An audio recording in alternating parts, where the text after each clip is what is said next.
안녕하십니까. 체육준의사 이홀입니다. 오늘 견우가 나는 손목통 없이 산다 16편 새끼손가락 저림과 근력 약화의 원인 중 하나인 팔꿈치 터널 증후에 대해서 이야기하는 시간을 갖도록 하겠습니다.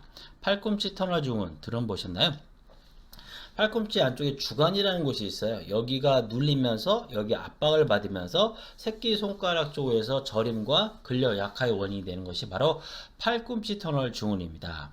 팔꿈치 터널 증후이 일단 발생한다면 초기 치료가 상당히 중요할 뿐만 아니라 환자도 주의사항을 잘 따르고 숙지하는 것이 치료 및 경과를 좋게 할 수 있기에 환자들이 위한 티칭 알아보도록 하겠습니다. 첫 번째, 과도한 팔 사용을 줄인다. 팔꿈치 터널 증후는요, 과도한 팔 사용, 눌려서 또는 꺾인 상태로 있어서 이 세 가지가 큰 원인이에요. 그래서 팔꿈치 터널 증후이 일단 생겼다면 과다한 팔 사용도 줄이는 것이 좋습니다. 두 번째, 손으로 턱을 괴지 않는다. 손으로 이렇게 턱을 괴면 어떻게 될까요?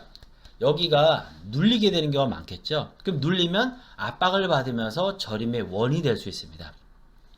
팔꿈치 터널 증후이 있다면 손으로 턱을 괴지 않는 것이 좋습니다. 세 번째, 팔을 베고 자지 않는다. 팔을 베고 자게 되면 어떻게 될까? 눌릴 수 있죠. 그래서 팔을 베고 자는 이런 행동들은 가급적 피하는 것이 좋습니다. 네 번째, 무거운 물건을 들거나 힘쓰는 일을 줄인다. 무겁거나 힘쓰는 일을 하면 어떻게 될까요? 압력이나 압박이 가해질 수 있기 때문에 팔꿈치 터널 증후이 일단 생겼다면 무거운 물건을 들거나 힘을 쓰는 일을 조심하는 게 좋습니다. 다섯 번째, 장시간 팔을 구부린 채로 작업이나 공부를 하지 않고 중간중간 한 번씩 팔을 펴준다. 아까 견우가 말씀드렸죠. 팔꿈치 터널 증후는 기본적으로 눌려서 많이 써서 또는 구부린 상태로 계속 있어서 이렇게 되는 게 기본 베이스예요. 그래서 팔꿈치 터널 증후이 있다면 이러한 자세들도 상당히 중요합니다. 여섯 번째, 장시간 팔꿈치를 아래로 대고 운전을 하거나 팔꿈치 이렇게 눌러서 하면 어디게 눌리겠죠? 일이나 공부를 하지 않는다. 꼭 항상 할 때도 뭐 걸치고 하는 분들, 밥 먹을 때도 꼭 이렇게 그 테이블 위에 대고 하는 분들 있잖아요. 그럼 눌릴 수 있어요. 그러면 팔꿈치 터널 증후의 원인이 될 수 있습니다.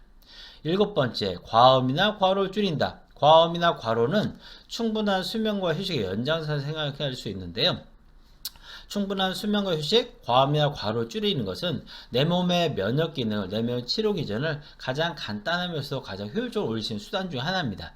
팔꿈치 터널 증후이 있다면 일단 충분한 수면과 휴식, 그 다음에 과음이나 과로를 줄이는 것이 기본이 됩니다. 손저림을 유발하는 가장 흔한 원인은 목 디스크이다. 그 다음으로 임상에서 흔히 보는 손저림 원인 질환을 말하려고 한다면 손목 터널 증후이 들 수 있다. 다른 말로 수근관 증후이라도 합니다.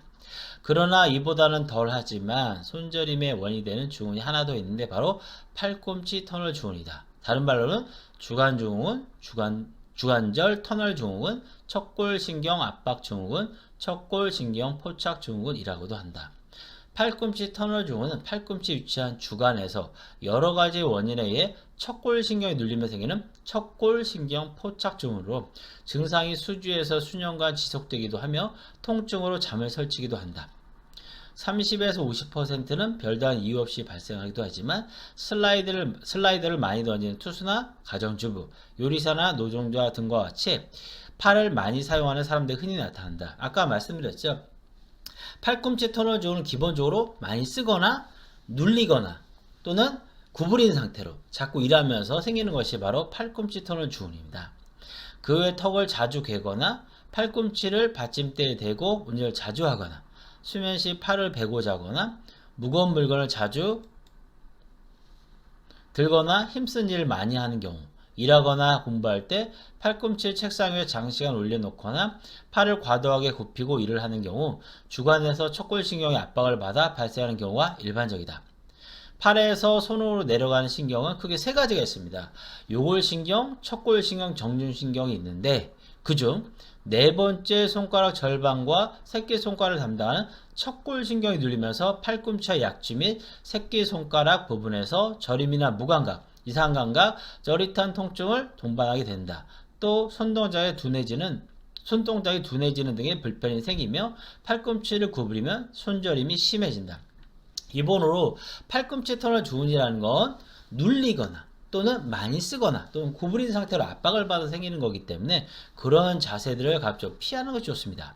증상이 발전하게 되면 악력이 약해져 물건을 들지 못하거나 엄지와 검지 사이 근육이 말라 주저앉거나 약지와 새끼손가락이 구부러진 채 잘 펴지 않는 갈퀴손이 생기기도 한다. 손목 터널 증후는 1, 2, 3지와 4지의 일부에서 팔꿈치 터널 증후는 4지와 5지의 저림 있는 게 서로 다른 점이다.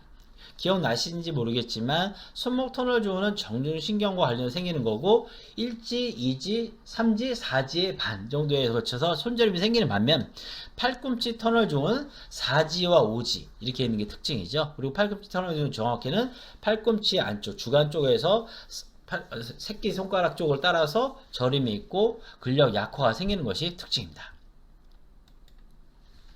어깨가 아프면 견우한이어서는 팔꿈치 주변 근육을 풀어준 침이나 도침, 국소적인 염증을 제어하는 봉약침, 팔꿈치 터널의 정상을 도와주는 치료 한약 등을 써서 효과적으로 치료하고 있다. 다음 시간에는 팔꿈치 안쪽 통증의 원인 골프 엘보에 대해서 알아보는 시간을 갖도록 하겠습니다.